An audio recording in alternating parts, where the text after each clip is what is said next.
안녕하세요. 이혜란입니다. 예, 성상훈 기자의 그 호시탐탐 시간입니다.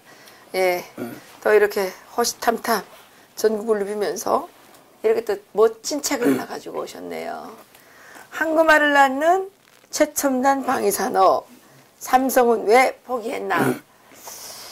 예, 이게 우리가 몰라서 그러지 사실 이 민수보다 이 방위산업 이게 엄청난 이게 정말 한국말을 낳는 고의예요, 고의.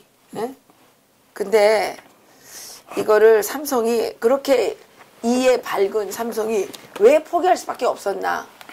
이 정말 가슴 아프고 처참한 내용이 여기에 이제 이렇게 다 실려 있습니다. 예, 우리나라 국방방위 산업의 역사를 증빙하는 책인데요. 예, 이게 우리가 조국의 그 지속 가능한 성장 번영을 위해서 그 고민하시는 분들은 이 책을 꼭 사서 보시면 좋겠다는 생각입니다. 예, 이렇게 또 방위 산업의 역사를 증명하는 이런 사진들이 엄청 많이 들어있네요. 이거 사진이 이렇게 많이 들으면 돈이 많이 들 텐데. 원래는 사진을 더 넣고 싶었는데 예산 부족으로. 야, 이게 중요한 사진. 예, 이게 1940년대부터 50년대, 60년대, 70년대를 거쳐서 현재 한국군까지 이 발전사가 변천사가 사진으로 들어가 있습니다. 이거 전문가들이 꼭 사서 책장에 꽂아놔야만 인정을 받을 수 있는 그런 그러니까 그 여기를 보시면은 이게 또 무슨 내용이 나와 있냐면은 우리 이승만 대통령 때 항공산업의 비행기를 그렇게 많이 만들었는지 사람들 잘 모르십니다. 근데 이 이승만 대통령 때는 공군보다 해군이 비행기를 더 많이 만들었어요. 그래가지고 미국에서 이게 얼마예요? 15,000원이요. 15,000원. 예, 15,000원입니다. 예. 서점에 지금 나와 있는. 아니 서점에는 안 팔고 저희가 알아보니까 서점 자체가 이미 다 좌편향 돼가지고 그래서 서점에서 안 팔아서요? 아니 그래서 왜냐면 서점에다 넣으면은 서점뿐만 아니라 그 유통업체들이 이미 다 특정 세력에 의해 장악이 돼 있더라고. 그래서 저희가 이거 어디서 봐야 돼?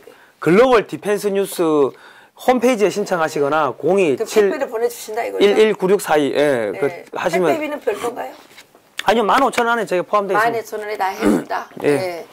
예, 여러분 이 한국말을 낳는 최첨단 방위산업 삼성은 왜 포기했나? 이 기막힌 비망록을 꼭 여러분들이 사서 봐주시기 바라겠습니다. 지금 우리가 엄청 위기예요. 아니 우리가 유튜브 계속 매일 하는데 오늘 어떤 분을 만났더니 왜 이해란 TV가 없어졌냐고 물어보잖아요. 이게 구글 코리아 이거 이렇게 해도 되겠습니까? 여러분이 누구를 봐주는 건 좋지만 이럴 정도로 우리한테 이렇게 오만 짓을 하면 안 되죠.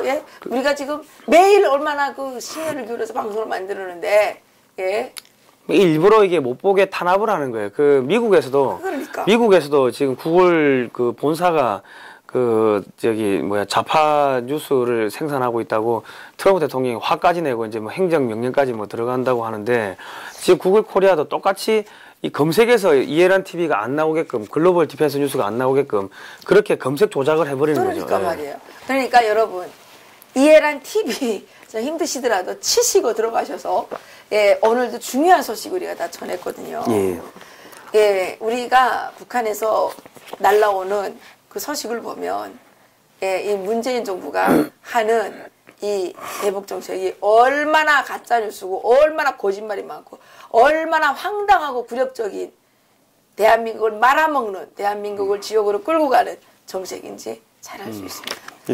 오늘 또 우리 성상훈 기자님 이 책은 진짜로 중요한 게 지금 이승만 대통령하고 박정희 대통령을 적폐라 해가지고 지우겠다고 하는데 그러면 이제 이승만 대통령 때 그 항공기 개발했던 그 비사들 그 박정희 대통령 때 미국에 우리 돈 줄 테니까는 2천만 불 줄 테니까는 미사일 기술 좀 달라 해가지고 계약금만 걸어놓고 우리 기술자들이 가니까는 설계도가 뭐고 이 보안이 허술하니까 그냥 호텔에다 복사기 갖다 놓고 그냥 통째로 뺏겨 복사해 온 거예요. 그렇게 해가지고 이 미사일 만들고 했던 그런 비사들이 이게 숨어 있습니다. 꼭 좀 많이 사보시기 바랍니다. 어쨌든 이게 베스트셀러가 좀 될 수 있도록 여러분 도와주세요. 오늘 또 뭐 중요한 소식 자, 지금 이제 미국에서 이제 이 펜스 부통령이 대중국 비판 연설을 했는데 이게 이제 신냉전이다. 뭐 이런 이야기가 이제 나오고 있습니다. 그리고 지금 신장 위구르 지역의 인권 탄압 문제도 지금 정면으로 거론하고 있는데 뭐 이런 이야기는 제가 예전에도 뭐 한번 했었던 것 같은데 한국은 국방비를 증액을 해가지고 신냉전을 한국이 유도를 해야 됩니다. 한국이 유도를 해가지고 신냉전의 한복판에 최전방에 한국이 서버려야 된다고. 그러니까 이 바보 같은 이 정치가들이 국방비를 자꾸 줄이거나 방위산업은 비리산업이다. 방산비리 이적행위다 이런 멍청한 이야기를 하는데 전략적으로 엄청나게 무식한 무식해서 그런 게 아니라 그자들은 이미 저쪽 편에 있는 놈들이니까 그러는 거죠. 아니 그러니까 이게 좌우할 것 없이 이게 국가의 대전략이라는 부분에 있어 가지고 미래를 단 한치 미래도 못 나대 보는 거예요. 왜냐면 지금 이 우리가 과거에 성장을 했던 배경은 소련을 막아줄 테니까 미국 보고 야 돈 내놔. 이승만 대통령이 한미 상호 방위 조약 맺으면서 야 우리가 미국 지켜줄 테니까는 미국도 우리 지켜줘. 그리고 야 돈 2억 불 내놔. 그리고 무기 20개 사다 무장할 수 있는 무기 내놔. 이런 식으로 해가지고 돈 뜯어내고 무기 뜯어내고 미군. 아이고 말씀을 좀 이쁘게 하시오.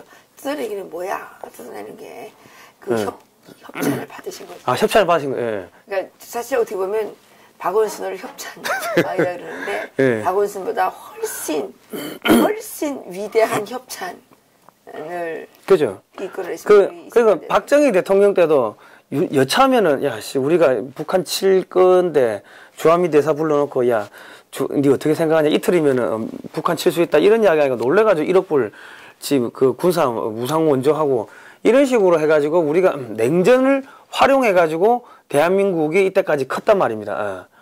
그런데 그러면 그 다음에 지금은 그때는 소련을 막아낸다는 게 명분이었고 이제는 중국을 막아낸다는 게 명분이기 때문에 우리가 신냉전에 의도적으로 군비 증강을 하고 신냉전을 만들고 그 냉전의 한복판에 최전방에 서 있으니까는 야 중국에서 연간 5천억 달러치 미국에 수출하는 거 그거 다 빼고 한국산 사줘 이렇게 이야기를 해야 되고 그리고 일본산 제품 1,000억 달러치 빼고 우리 거 1,000억 달러치 더 사줘. 그래야지 우리가 군비 증강할 거 아니냐.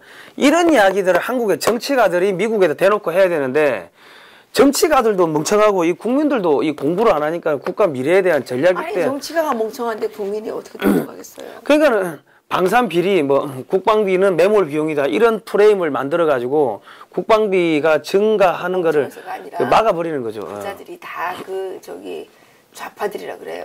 공산당들이라서. 그러니까 이 책에 보면은 대한민국의 운명을 바꿀 수 있는 그런 내용들이 다 들어 있습니다. 그래서 이 책을 낸 겁니다. 왜냐하면 이 신냉전 이야기는 벌써 지금 처음 나오는 게 아니고 벌써 예전부터 나왔던 이야기거든. 예. 그 냉전이 나쁜 건 아니에요. 그러니까 한국은 뭐 바깥에 도둑들을 아무나 막 들이면 되겠습니까? 한국은 냉전의 최전방에 서 있었기 때문에 한국이 지금까지 컸는데 그러면 다시 신냉전의 시대가 돌아왔기 때문에 일부러 신냉전에 한국이 붙여버려야 된다고요. 그런 전략적인. 그러면 또 전쟁주의자가 되는 거야. 그러니까는 전쟁을 하자고 하면은 전쟁이 안 일어나요.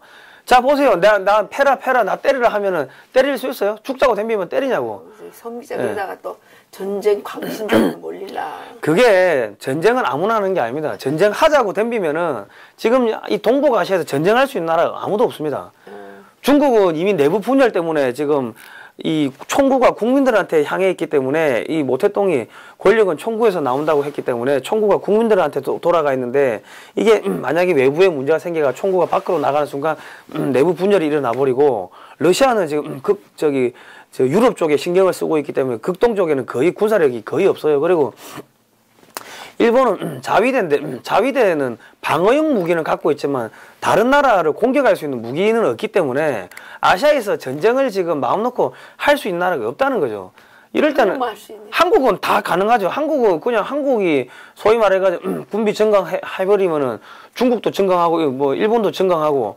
근데 한국은 못하는 거지.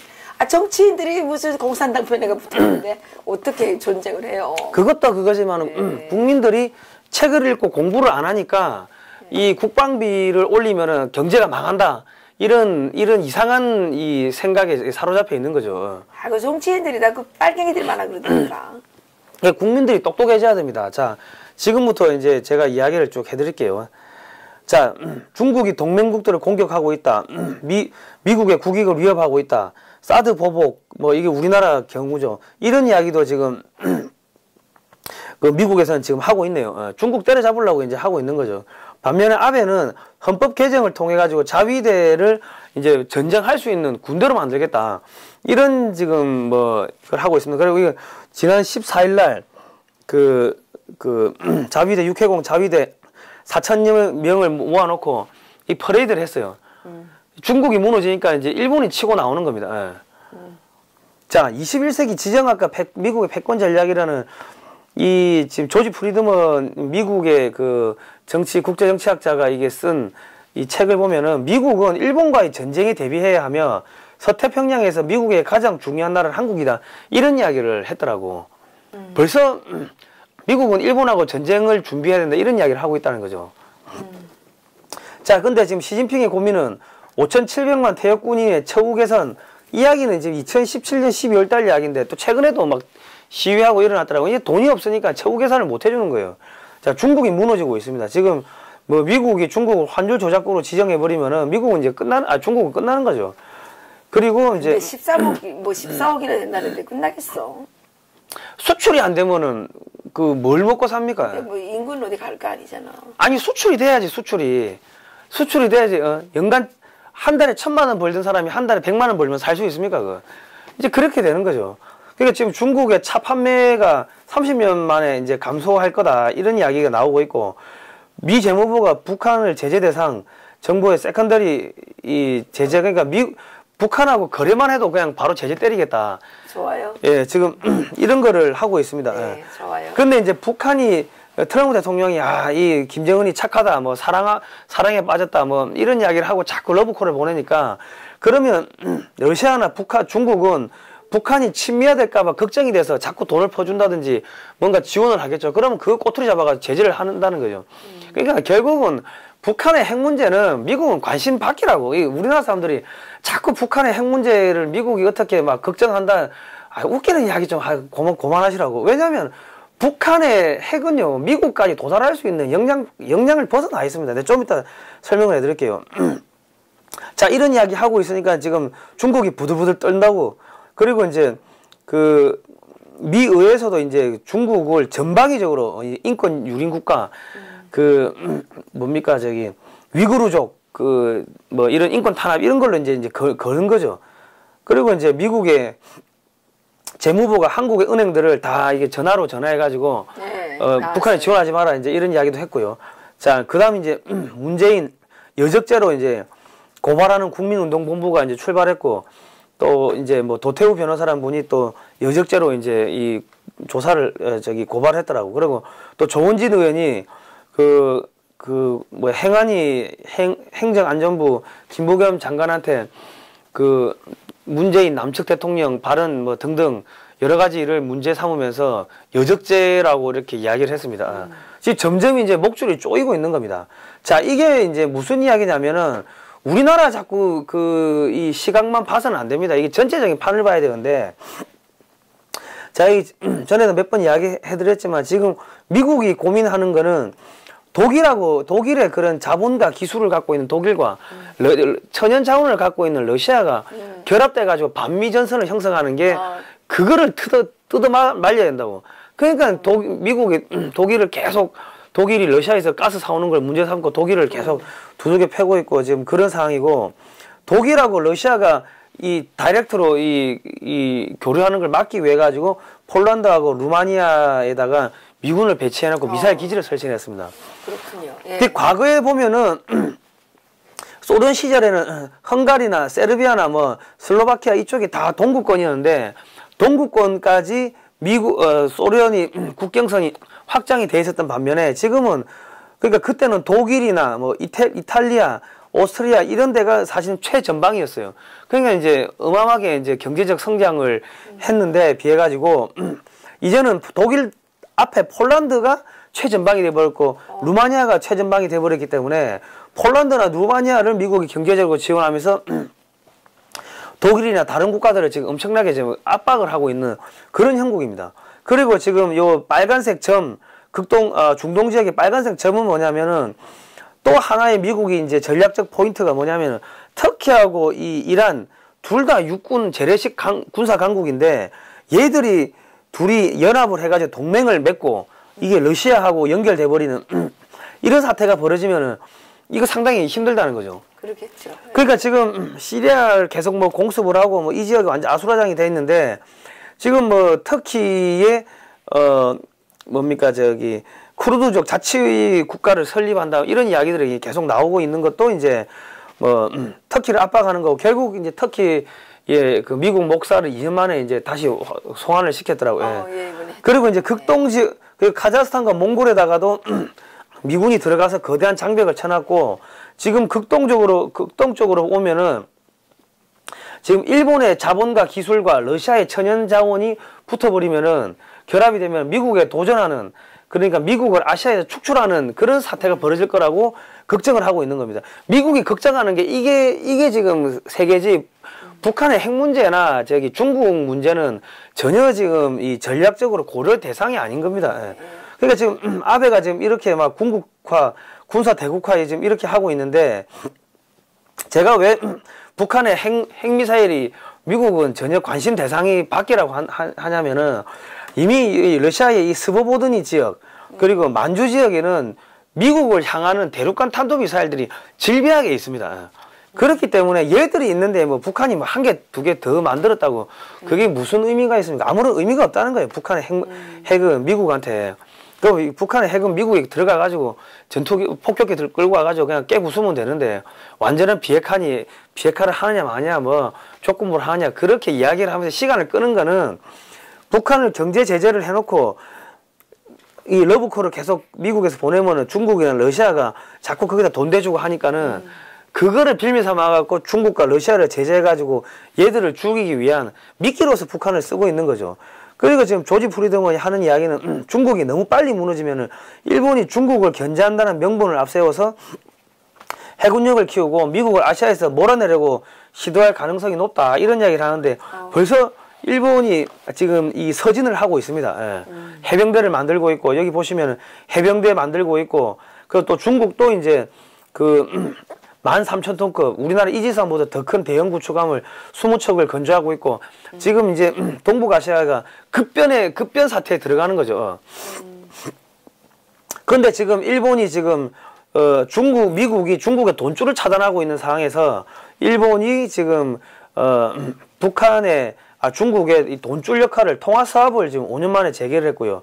그리고 이제 베트남에서 북한과 비밀회담을 하다가 뒤통수를 치다가 걸렸습니다. 미국의 뒤통수를 치다가 걸린 거예요. 예. 자, 그러면 미국 입장에서 이제 해야 될 일은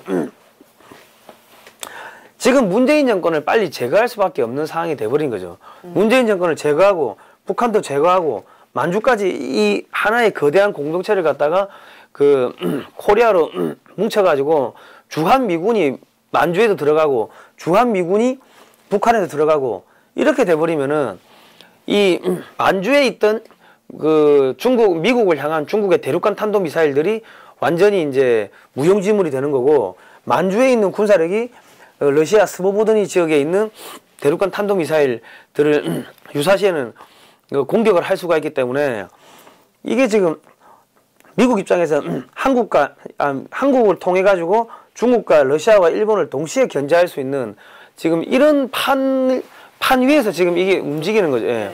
그리고 이제 우리가 지금 황금알을 낳는 최첨단 방위산업 삼성은 왜 포기했나 이 책에도 언급이 돼 있지만은 한국이 지금 몽골하고 이제 한몽골 상호 방위 조약을 이제 체결을 하게 되면은 한국군이 이런 쪽으로도 들어가서 중국과 이 러시아를 견제를 할 수가 있기 때문에 이 유럽 쪽에 있던 러시아군은 이 극동 쪽으로 이동을 해야 되는데 이동하게 되면은 유럽은 긴장이 완화가 됩니다. 예. 완화가 되는 거고 러시아는 유럽은 유럽대로 막아야 되고 여기는 이 극동 지역은 극동 지역대로 막아야 되기 때문에 경제가 안 그래도 지금 이 무너지는 마당에 소위 말해가지고 경제가 파탄에 이르게 되는 거죠. 그런데 반면에 한국은 이 중국하고 지금 신냉전의 최전방에 서 있기 때문에 중국한테 미국이 중국으로부터 수입하는 모든 생필품 북한에서 만들어가 수입해라. 연간 5천억 달러씩 사가라. 그러면 그 대신에 우리가 저기 미국산 셰일가스, 셰일오일 많이 사줄게. 이런 식으로 협상을 해야 된다는 거죠. 그리고 일본의 전략적 가치는 대폭 줄어들게 됩니다. 그러니까 한국이 통일되고 만주까지 흡수해버리면 미국은 한국에다가 이 어마어마한 데다가 연간 3에서 한 4천억 달러 정도의 그 미국산 셰일가스, 셰일오일을 팔 수가 있고요. 그리고 러시아와 중국을 동시에 견제하고 일본도 견제하고 유럽의 긴장은 완화가 되고 뭐 이런 여러 가지 복합적인 부분들이 있기 때문에 여러 가지 지금 문재인 정권을 지금 하루빨리 제거할 수밖에 레짐 체인지 할 수밖에 없는 정권 교체할 수밖에 없는 지금 그런 상황으로 국제 정세가 그렇게 몰려가고 있는 겁니다. 여기서 문재인 정권을 그 정권 교체를 하지 않으면 일본이 너무 커져 버리니까 미국이 힘들어지는 상황이 생기는 거죠. 그래. 그러니까 지금 그 미국이 또 하나의 고민하고 있는 시나리오는 이 유사시에는 북한 주민들이 한 뭐 30에서 한 100만 명 정도 만주로 들어가게끔 이렇게 해버리면 기존에 있던 조선족들하고 이미 거기 가서 시집가서 살고 있는 북한 주민들, 새로 유입된 주민들 하면 여기가 한 200만 명 이상이 아수라장이 돼버리기 때문에 그러면 여기는 이제 북한 난민을 탄압하는 순간 미국이 또 경제 제재를 하고 또 한국군이 만주로 진입할 수 있는 여러 가지 그런 뭐 상황들이 벌어지니까 제2의 우크라이나 사태가 발생할 가능성이 지금 매우 높다는 거죠. 그래요? 이렇게 지금 흘러가고 있다는 겁니다. 자, 미국의 국익이 어떻게 극대화해야 되는가? 예를 들어서 북한에 예를 들어서 북한에 지금 이렇게 빨간 지점 이런 데 이제 미국의 군사 기지가 들어선다고 했을 때 예를 들어서 뭐 한국이 통일돼 가지고 주한미군 기지가 여기에 들어선다고 했을 때 이런 엄청난 무기들이 블라디보스톡 이 러시아가 얼지 않는 항을 얻기 위해 가지고 노력하다 블라디보스톡 겨우 얻었는데 이 블라디보스톡이 무용지물이 돼버리는 거죠.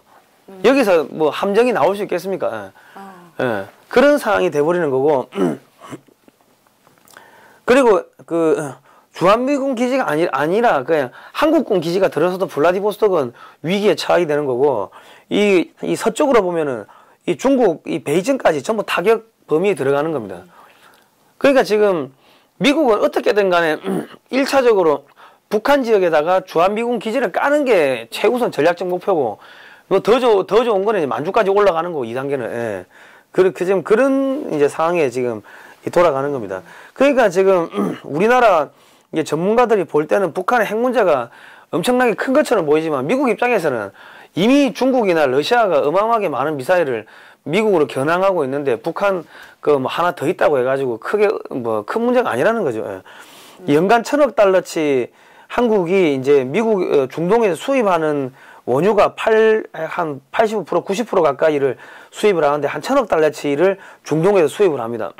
그런데 이제 그 북한하고 만주가 한국 영토가 된다면은 한국은 연간 3천억 달러 이상의 그 이런 가스나 이런 걸 사야 되는데 그러면 미국산 셰일가스나 셰일오일로 이거를 사온다고 했을 때 미국 입장에서는 한국이 아무리 군사 대국화가 된다 하더라도 에너지를 잘라버리면은 차단해버리면 한국이 힘을 못 쓰기 때문에 반미는 되지가 않는 거죠. 예. 그렇군요. 예. 그리고 이제 이 책에도 저희가 이렇게 나와 있지만 앞으로 한국이 가야 될 길은 이 필리핀, 베트남, 인도 그리고 몽골에다가 이 군사 협력을 강화해 가지고 한국군을 배치를 해 가지고 유사시에는 동시다발적으로 압력을 넣을 수 있는 이런 이 구조를 갖춰야 됩니다. 이제 이렇게 하려면 군사비가 뭐 70조, 80조 계속 올라가야 되는데 근데 군사비가 올라간다고 꼭 뭐 국민 생활에 지장이 있는 건 아니죠? 군사비가 올라가면 이제 어떤 현상이 생기냐. 미국 같은 경우는 군대가 전부 밖에 있잖아요. 미국 본토 밖에 있기 때문에 돈을 밖에서 쓴다고. 근데 한국은 군사비가 올라가면은 지금 거의 대부분의 무기를 한국에서 만드니까 한국에 일자리가 생기고 한국에 공업 시설들이 돌아가기 시작하는 거죠. 그리고 기술력이 향상돼. 산업주도 성장이 아니라 방위산업주도 성장이 나와야 되겠네. 그리고 이렇게 돼버리면은 자 보십시오. 인도가 인구가 13억입니다. 예. 그리고 베트남이 1억이, 베트남이 9천만 원이고 필리핀이 1억입니다. 그리고 미국까지 하면은 여기 벌써 18억, 19억의 인구가 확실한 한국의 이 시장으로 들어서는 거죠. 그럼 여기다가 한국의 새마을 운동을 수출하면서 저기 뭡니까? 한국의 젊은 청년들을 갖다가 내보낼 수도 있고, 기업을 내보낼 수도 있고, 그러면서 경제 표준을 갖다가 메이드 인 코리아를 바꾸고, 한국의 오래된 무기들 그냥 쓰라고 그냥 던져주면서 신규 무기도 갖다 주고, 또 한국의 군사를 건설했던 그런 노하우를 또 이렇게 알려주고 하면은 그 군사의 표준이 메이드 인 코리아를 바꿉니다. 그러니까 이게 사실은 과거에는 이런 거를 식민지라고 했다면은 지금은 상호 동반자적 관계라고 이제 우리가 표현을 하는 거죠. 그러니까 지금 대한민국이 지금 다음번에 소위 말해서 보수가 정권을 잡았을 때는 이런 거대한 플랜을 가지고서 움직여야 되는데 그런 내용들의 이 황금알을 낳는 최첨단 방위산업 삼성은 왜 포기했나 이 책에 다 들어있는 겁니다. 예. 들어있기 때문에 이거는 각 정당에서 좀 많이 사가지고 볼 필요가 있습니다. 그러네요. 그러니까 지금 뭐 이제 11월 6일 이후부터는 뭐 문재인을 끌어내리기 위한 어마어마한 이제 쓰나미가 이제 몰려올 거라는 이야기들이 계속 나오고 있는데 그래요? 미국 쪽에서 계속 찬바람이 불 거라는 이야기가 나오고 있어요. 벌써 지금 트럼프 대통령이 우리 허락 없이 아무것도 하지 말라고 뭐 그렇게 이야기도 하고 지금 강경화 외무장관한테 폼페이오 장관이 당신 뭐 하고 있냐고 큰 소리도 쳤다 하고 지금 그러고 있는 상황에서 또 지금 뭐 여적죄니 뭐니 계속 지금 고발이 들어가고 있고 그런 상황에서 또 북한에 뭔가를 제공했다가 세컨더리 보이콧이 걸리는 순간 이제 문재인 정권은 여적죄 정권이 돼버리는 거죠. 예. 그러니까 지금 문재인 정권을 교체하기 위한 그런 이제 수순 밟기에 지금 들어갔기 때문에 지금 우리나라 에서도 이제 우리 국민의 태극기 애국식 국민들도 문재인 정권을 끌어내리는 거는 오케이 그거는 그거대로 하더라도 보수가 정권 잡았을 때 그 다음에 어떤 이 미래 비전을 던질 거냐 이거를 이제 고민을 해야 된다는 거죠. 이 뭐 자유한국당도 그렇고 대한애국당도 그렇고. 그런데 지금은 보수가 지금 아무런 대안이 없어요. 우리가 정권 잡았을 때 교육 있겠지. 없어요. 없어. 그 대안이 있었으면 국민들한테 저렇게 처참하게 버림받지를 않았겠죠. 그리고 자유한국당 그때 대선 캠프 할 때 무슨 공약이 있던가요? 남재준 캠프에서 공약 내면은 그거 그대로 보도자료 뺏겨가지고 그대로 내고 했는데 그게 지금 대한민국의 정권을 잡았다는 정당의 그 모습이라는 거죠. 그러니까 지금 보수가 정권을 잡으면은 교육은 어떻게 끌고 갈 건지 지금 4차 산업혁명이기 때문에 기존의 모든 교육은 지금 틀을 다 뜯어 고쳐야 됩니다. 지금 4차 산업혁명에 들어와 버렸고 지금 교육 어떻게 할 거냐 환경 뭐 국방 외교 안보 앞으로 틀을 어떻게 짤 거냐 이런 이야기를 지금부터 해야 되는데 아직까지도 문재인 나빠요 이거 외에는 아무런 대안 제시를 못 한다는 거죠. 준비하고 있을 거예요. 이렇게 돼버리면 문재인이 무너진다 하더라도 정권을 다시 되찾아온다 하더라도 5년 있다가 또 내주는 상황이 발생할 가능성이 높다는 겁니다. 우리가 자유통일 칼리지도 하고 지금 공부하고 있잖아요. 네. 네. 그러니까 그 자유통일 칼리지에 오셨던 분들이 아우 그 커리큘럼이 너무 좋다고 칭찬을 많이 하시더라고요. 예. 커리큘럼만 좋은 게 아니라 강의도 좋아요. 그러니까 강의가 너무 좋다고. 어제 중학생 한 명이 왔는데 네. 어제 그제 중학생이 너무 재밌다는 거예요. 네. 계속 나올 거예요. 예. 학생들 나오면은 이 책 한 권씩 공짜로 주십시오. 알았어요. 예. 한 권씩 공짜로 주십시오. 내가 제공해 드릴 테니까. 예. 알았어요. 예. 또 있나요? 더 없어요. 더 없는데 지금 내 국내 소식은 안 한 게 지금 국제 정세가 너무 급박하게 돌아가고 있어가지고 제가 성상훈 기자를 통해서 급박하게 돌아가고 있는 국제 정세에 대해서 알아봤습니다. 마지막으로 다시 한번 황금알을 낳는 방위산업 삼성은 왜 포기했나 이 따끈따끈한 책인데요. 여러분들께서 많이 좀 사서 보시고 여러분들의 그 지적의 수준도 좀 많이 높이고 또 성상훈 기자가 만든 이게 사실 이게 최초라면서요? 뭐가요? 이 출판사 만들고 이거 처음이래요. 이 책을 만들려고 하니까 내주는 데가 없어가지고 저희가 출판사를 윈윈 미디어라고 만들었습니다. 이게 아주 어떤 출판사보다 잘 만들었는데 이 처녀작이니까 여러분들께서는 많이 사주셔서 우리 성상훈 기자 좀 용기를 좀 불어넣어 주셨으면 좋겠습니다. 고맙습니다. 예. 예, 구독 많이 눌러주시고요. 좋아요 눌러주시고, 예, 구글에다가 좀 항의도 해주십시오. 예. 아니, 멀쩡하게 살아있는 이해란 TV를, 이 죽은 TV를 만들어 놓는 게, 이게 말이 되는 겁니까, 이게? 예. 예. 이해란 TV가 지금 사람들이 다 없어진 줄 알아요. 이게 뭡니까, 이게? 예. 예, 오늘 여기서 마치겠습니다. 예, 고생하셨습니다.